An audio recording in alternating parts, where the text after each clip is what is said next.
நல்ல மழை பெஞ்சிருக்கு. மழை நேரத்தில் அடிநியம் எப்படி இருக்குன்னு பாருங்கள். ஆக்சுவலாக இனி இந்த பூக்கள் எல்லாம் கொட்ட ஆரம்பிச்சிடும். ஏன்னா அடிநியத்துக்கு மழை பிடிக்காது. மழை தேவை தான், இருந்தாலும் அது ஒரு வறட்சி தாவரம் அப்படிங்கிறதுனால மழை சமயம் பூக்கள் அதிகம் இருக்காது. ஏற்கனவே உதிர ஆரம்பிச்சிருச்சு.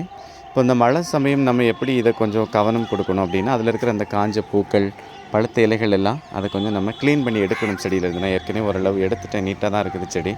உங்களுக்கு சொல்லணும் அப்படிங்கிறதுக்காக நான் இப்போ ஒரு வீடியோ எடுத்தேன்.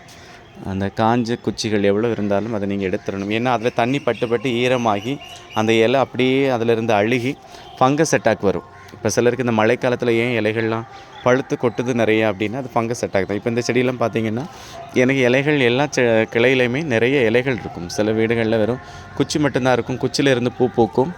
ஆனால் என்னோடய செடிகளில் இலைகள் அதிகமாக இருக்கிறது காரணம் அது செடி அப்பப்போ கொஞ்சம் நீட்டாக மெயின்டைன் பண்ணுறதுனால தான் அப்படி இருக்குது. அதனால் முடிஞ்ச வரைக்கும் இந்த மழைக்காலத்தில் இந்த பழுத்த இலைகள்லேருந்து எல்லாத்தையும் க்ளீன் பண்ணி செடியை நல்லா நீட்டாக வச்சுக்கோங்க.